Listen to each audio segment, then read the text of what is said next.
I'm Jens Struckmeier. I'm the CTO and founder of Cloud & Heat Technologies. The next 20 minutes, I'd like to introduce a water-cooled data center container we developed for a rendering company who wants to use that as their primary data center with water-cooled service racks and the according infrastructure.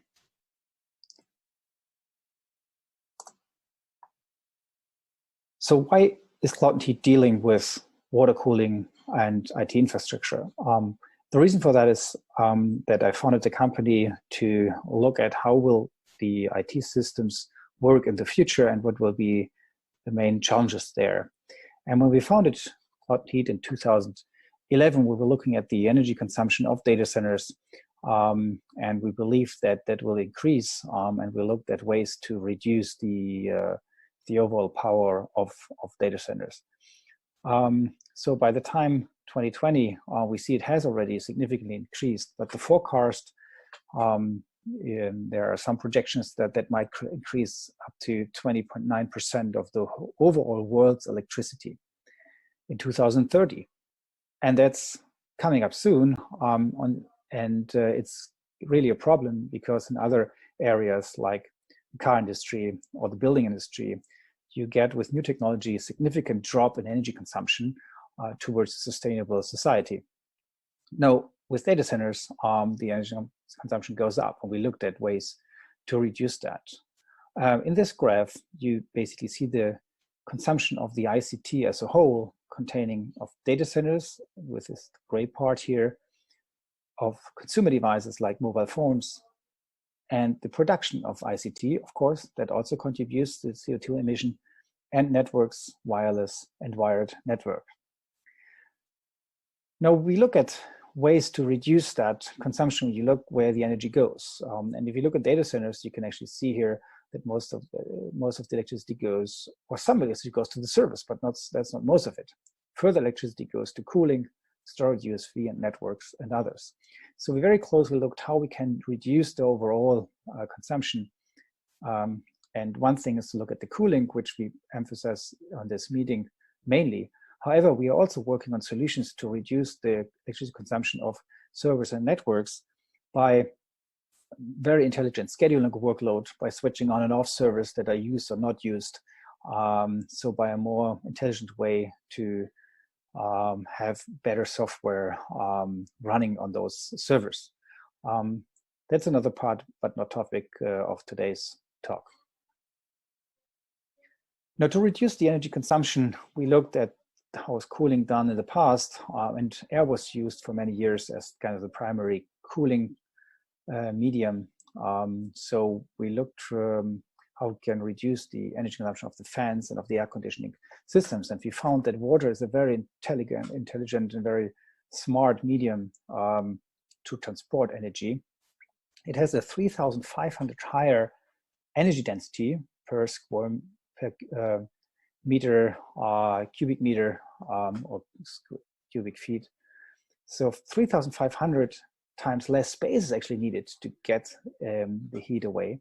And with this water has 18 degrees of freedom, so it's a molecule that can actually capture a lot of heat. So if you find a way to get this water very close to the components that produce the heat, we can capture the heat directly into the water.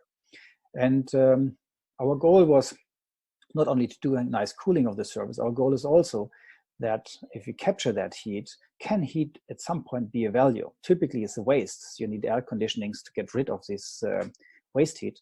So the idea is, what characteristics does this heat has to have a value? And we figured out in a lot of places, water with a temperature of 60 degrees or higher has a value, while water of like 30 or 40 degrees Celsius is waste heat. You can't do anything with it.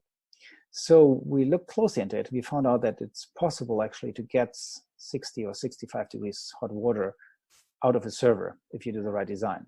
And that's one design we have done together with a partner, where we basically have a server blade with quick connectors for electricity down here and for the water here. And we get the inlet water in here. It runs across the memory chips It runs across the communication chips like 100 gigabit Ethernet or InfiniBand. It runs across further memory chips to the first CPU voltage regulator, second CPU voltage regulator, and it gets out. Now it's get out with 60 degrees Celsius, 140 degrees Fahrenheit or hotter. The interesting thing is that we designed it in a way that accepts cold water for cooling, but it can also accept fairly warm water. And fairly warm means it can accept warm water up to 55 degrees Celsius, so 131 degrees Fahrenheit. Now with this, we have now a system that can be used and hooked up, for example, to heating systems.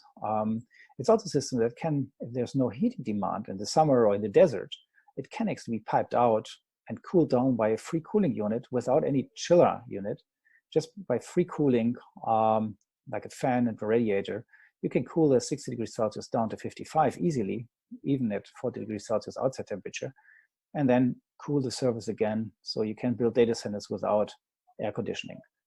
Okay, in order to cool this blade, you need, of course, an infrastructure for that. And infrastructure means you have racks. So we design racks where you have a cooling distribution unit, there's a lot of efforts in OCP, right, to do the right designs and the quick coupling on the manifolds.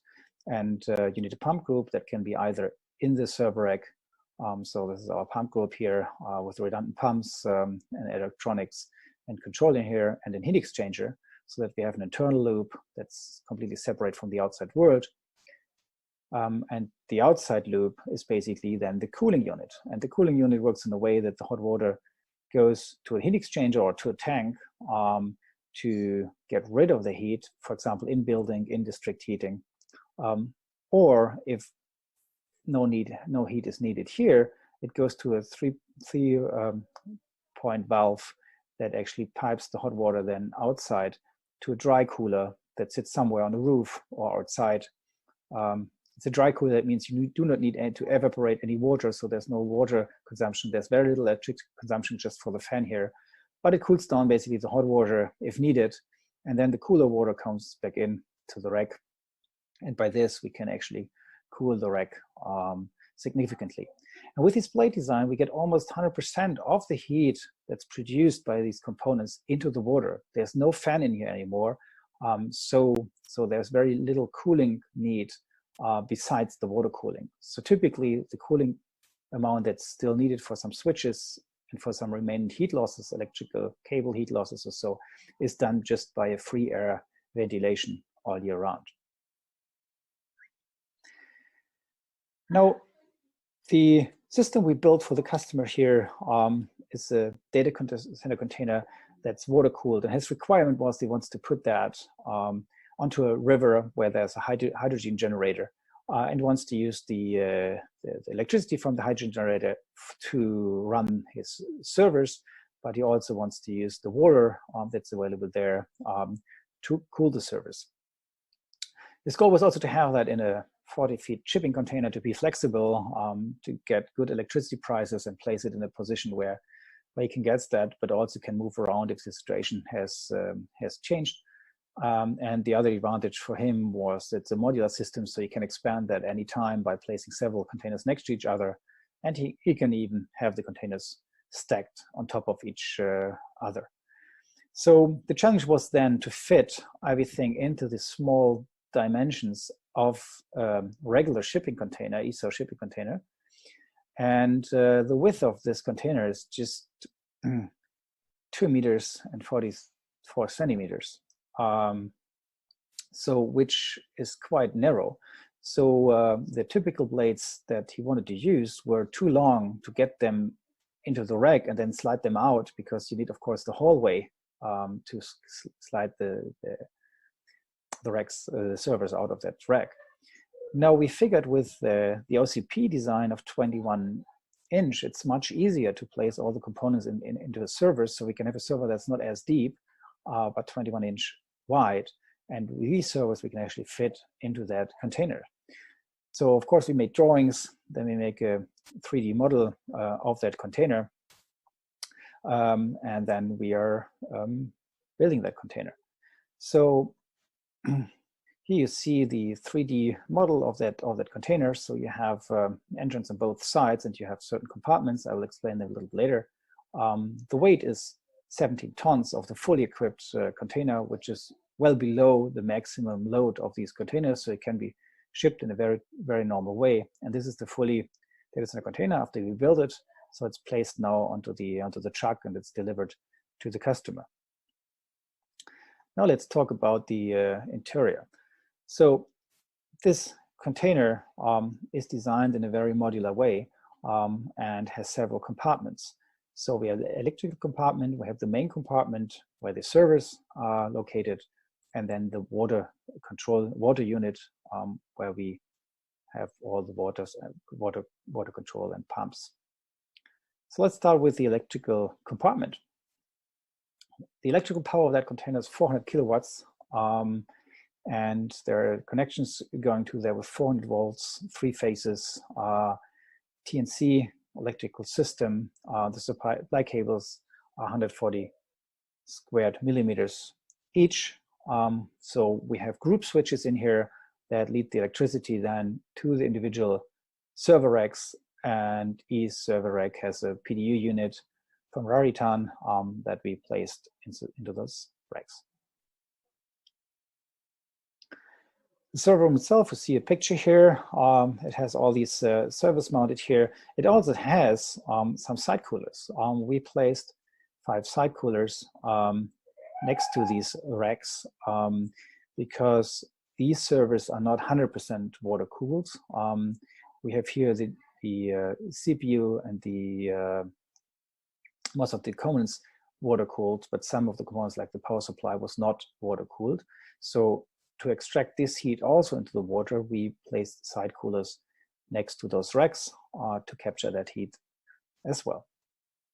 So in the middle, we have these eight racks, 21-inch, 30 open compute units high, and these 5 side coolers and a raised floor where we can, it's not a typical raised floor, it's kind of designed for that particular limited space here, but the raised floor, we have the cables going along and the liquid going along. So at the end of this container, we have the hydraulic room, which you can see here. So we used, see the picture here, so insulated pipes, redundant pumps, they are fully electrically controlled, these pumps. So if less water is needed, we put down the revolution of the pumps and then save some electricity there. We have one hydraulic system for direct and indirect water cooling. That means for the side coolers and for the service itself. That was possible due to the water out of the river that is fairly cold. We decided here to do the connecting pipes not with copper or with stainless steel, which we do usually. We have here connecting pipes made out of plastic with a company who does district heating systems and plastic for that. So it's quite cheaper, and we have good experience, gain good experience with this kind of material as well. The heat output is 350 kilowatts coming out through the pipes, and as a cooling liquid, we decided to go for purified water with up to 34% glycol. We have systems that just go with purified water. In this case, we decided to go with glycol as well because we want to have it fail-safe. Up to minus 20 degrees Celsius, 4 degrees Fahrenheit in the Nordics winter. So if there's a power outage and the servers are not running, that we don't have any freezing damage from the water. So the hydraulic scheme shows you that the cold water goes in here, it goes to a heat exchanger, heated up by the internal circuit, and then the warm water goes further down to the river. Internally, we have the redundant pumps that pump the water to the racks and to the side cooler. The server itself, they're all connected in parallel, so there's a parallel flow through each of these servers. So we have a flow control in front of each server to make sure every server has the right volume flow. And we get 28 degrees Celsius water coming back from these servers that can be piped out then into the river or at a low temperature district heating systems, for example. However, that's one way to do it. If you have the application where you need higher temperatures to reuse the water, for example, for heating purposes, you can place, of course, a heat pump at the output and basically raise the temperature up to 60 degrees Celsius, for example. But you need electricity for that heat pump, and you have to have a big heat pump because you want to have the whole amount of energy here, this 300 kilowatt, pumped up with the heat pump up to 60 degrees Celsius. If you need the heat and if you want to go to high temperature level, it's much smarter not to place the heat pump outside, which some data center do, but place the heat pump inside of the system and only use the heat pump to take part of the heat that is not captured directly in water, the heat that basically comes from the power supply, capture that heat with the heat pump and bring it to the high temperature level. And the other heat that comes from the CPU and the server itself is directly grabbed, as you have seen in the earlier images, into a hot water circuit, and you get 62 degrees Celsius hot water out of the servers directly that you can use. This setup uses much less electricity than the previous setup, and is also a typical setup. We do deliver, however, not part of the system we did similar to OCP, but at some point we will build these systems also OCP ready. Now, the chassis itself has two compute units in the 21-inch format, has 4 water-cooled Supermicro mainboards in there, Intel i9 processors, and NVIDIA graphic cards. In this particular case, we left these graphic cards air-cooled. However, we have water cooling for those as well, but they are only used temporarily, like 2-3% of the time, and for this customer, it was not worthwhile going to a water cooling of that card in terms of cost effectiveness. Also, the power supply units were already supplied by the customers, so we kept them air-cooled. However, we do have now water-cooled power supplies that we developed that we can use for servers as well. So each of these blades have 2.8 kilowatt electrical power. You see them mounted here in the 21-inch rack. In these servers, we have a quick connector on the backside for the water and a power connector on the front for now for the electric connection. This quick connector we used is a dripless coupling. Important is that you have little pressure loss on this connector. It has a very reliable connector, and we choose the setup where we have guidance pins here to make sure the connector goes into the right position. And those ones can also move a little bit if there's any change in dimension that basically captures the connection at the right position. We have this version was done with the water connection on the back, the electrical connection on the front. We have another version designed in the 21-inch format where we have the water connection in the back and on the other side electrical connection, so that you can connect both by sliding in the system. We have one other system with very high density. You can see here where we have electric connection on the back side and the water connection here on the left and right side on that rack. So we are experimenting which is the best configuration to have the water in front and back, and we'll have to share that also with the OCP community. Now, in terms of energy efficiency, we have a PoE of 1.03. You see where the power goes. It goes to the IT. The other power goes to the pump, side cooler, and so on. And then to the IT, it goes to the CPU chassis. And most of the energy actually goes 2.5 kilowatts directly into water. The other one goes via the side cooler into the water to have then 358 kilowatt in total. So the auxiliary has 10 kilowatts of power that it's needed for these 300 kilowatt container. So this actually compared to a traditional data center where you have a PoE of 1.6 or so, you have a saving of 17.3% cost saving. Like in euros, with German energy prices, 30,000 euros a year. So this sums 109 tons CO2 per year having a data center that is not air conditioned cooled like a traditional data center in Europe. So what we plan to contribute to ACS is the direct hot water cooling up to 36 degrees Celsius that we have developed.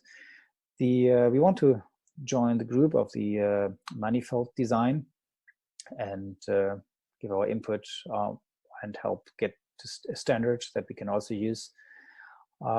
We developed the backplane and the interfaces, including the quick couplings. So we will be happy and open to share and learn also what has been done in other groups. We have some experience in 2011 with the cooling fluid, especially in the configuration with heating systems. So we have 22 locations where we run servers, water cooled, and they're all connected to the heating system of the building. So we have experience what you take care of the cooling fluid and the long-term operation since then, using a wide variety of plastic and stainless steel and copper materials and the material combinations which are typically critical. So you have to take care of that. And we have experience integrating racks in container, so standard shipping container or custom sized container that might be interesting for OCP as well. So the next step for us is test the product to get it OCP inspired, and we are looking forward to make further contacts, and I will be happy to get in contact with you. So feel free to send me an email, contact me anytime. Thank you very much for your attention. Bye-bye, and stay safe and stay healthy. Thank you.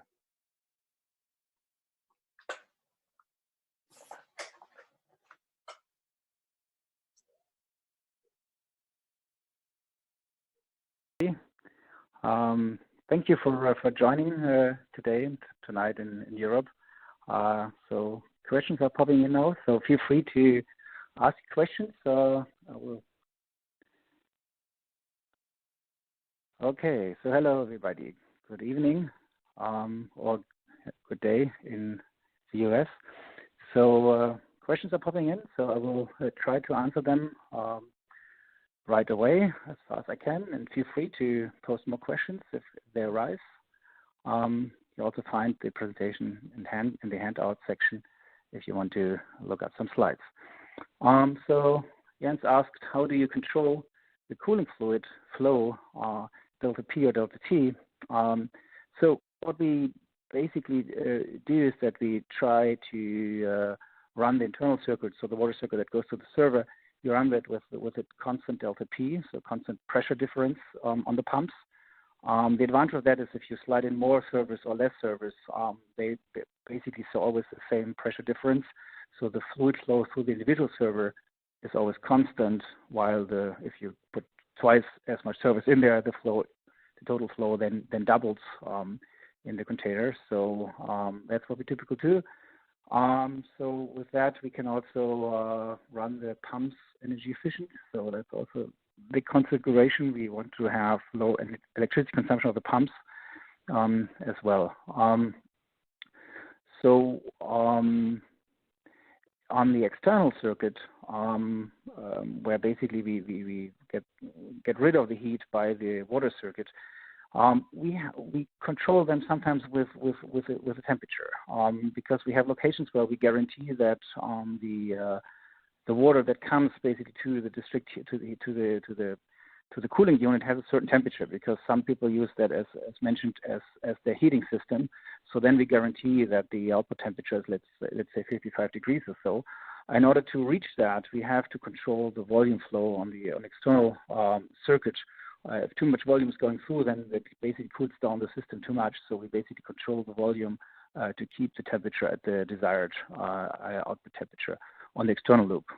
So I hope that answers your question. Otherwise, feel free to contact me also offline.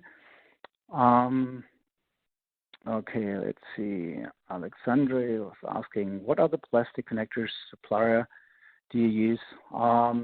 So on this particular system, we used not plastic coupling, but we used couplings from Parker, which are out of metal, stainless steel. Yeah, we have experience with both systems. If you use plastic couplings, which we haven't done in this system, but in other systems we have used plastic couplings. We have good experience with the CPC brand for plastic connections that are in use now for I would say almost 7 to 8 years. But we use that for lower cost applications. So for the very expensive systems or the systems that are run by our customers, we typically use metal connectors so far, but that might change. So for us, it's interesting to see the development of the coupling in the OCP community as well, because we see that couplers are one of the cost-driving factors if you want to have a competitive water cooling solution compared to air cooling solution. So the next question is from John. Explain how you deal with maintenance at the rear of the rack when the rack is pushed up against the container wall. Yeah, John, that's a very good question. That's a tricky part. So typically we try to arrange everything that we can do most of the maintenance from the front. So the backside has no regular maintenance in there. However, if there is a problem with the quick connector or quick coupling device on the backside, that requires to take the service out and to access those parts then from the front. I agree it's a little bit tricky, but if you go in the containerized data centers and you're not opening the backside of the container, then that's the way you have to do that. The alternative would be to have a container that can be opened to the side as well, but that's much more expensive and much more non-standard containerized. So that gave us some headache, but we have solved it and it works fairly well. But if there's a non-scheduled maintenance to do on the backside, that means you have to switch the servers out and get them off until you have enough space to reach that part. Next question from Alexandre. Is there a particular reason to set up the raised floor? I assume that you mean the raised floor. Okay, so if it's the raised floor, well, we have to put the pipe somewhere. And the two options we typically use is kind of put them on the roof or put them on the floor. We have done both. Okay, good, Alexander, thank you, floor. So we have done both. If you have very, very thick pipes, they can get heavy, so it's sometimes easier to have them resting, kind of mounted to the floor than to the roof. But to be honest, we have both.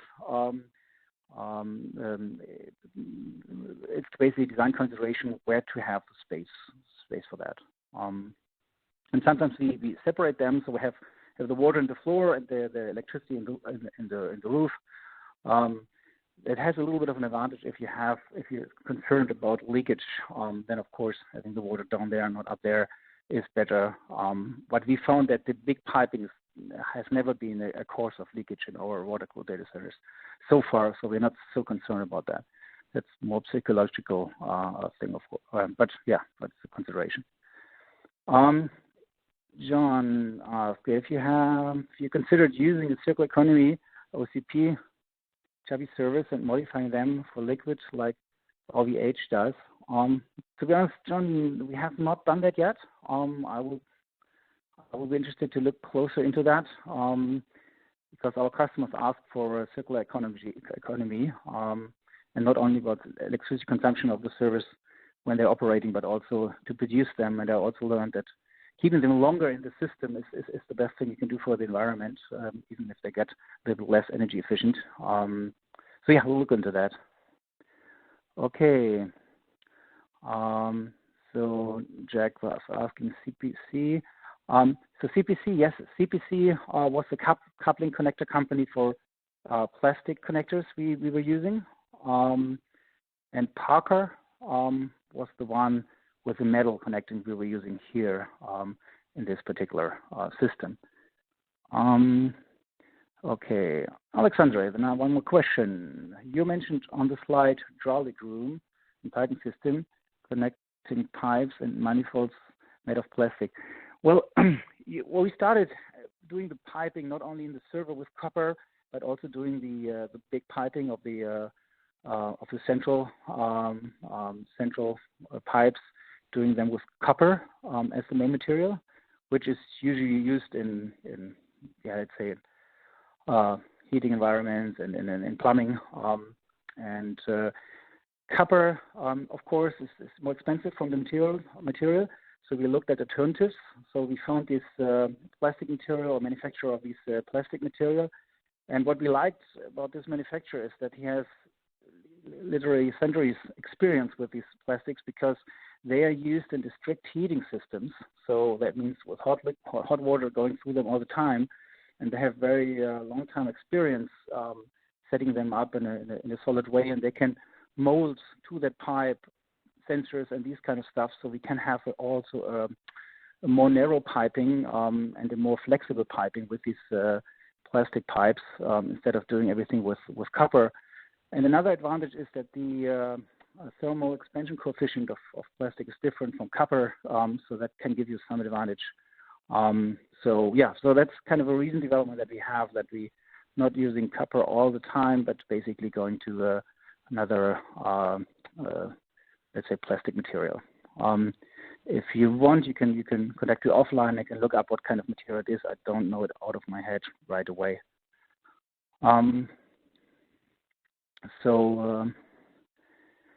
Alexandre, so this system was designed for Norway, so for location in Norway.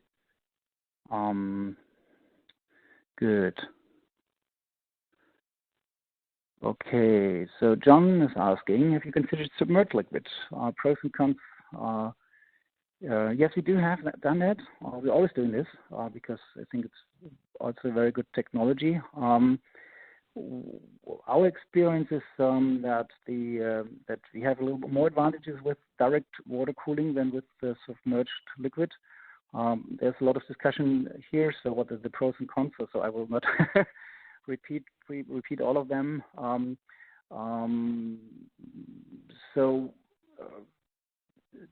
I think the main thing for us is that water is kind of easily available. It's environmental friendly. It's a simple technology, has been used for years. We have no there's a lot of experience about compatibility and so on. However, it couldn't turn out with the new materials like the 3M material. It could be interesting, and we're looking into that to use that as a two-phase medium also in the water cooling liquid, in the water cooling circuit. But I have not so much experience in long-term usage of these liquids. So I would be happy to gain more insight from other people who are doing that. I did some experience with this mineral oil stuff in 2011, but that was very hard for us to also keep that contained. So we had enclosures where we put them in and we put the main boards in. So we wanted to have a modular system, so not immerse everything, but kind of the boards. But the tricky part was always the connectors on that. So we kind of gave up on that in the early 2011, 2012. But now with the new material, it could be interesting again. So we will look into that. So I think the time is also almost over. Thank you very much for the vivid questions, and I will be happy to see you maybe at some time in the future in person. And I'm also looking forward to get in touch with you, and feel free to contact us directly or me directly. Thank you very much. Enjoy the conference and talk to you soon. Bye-bye.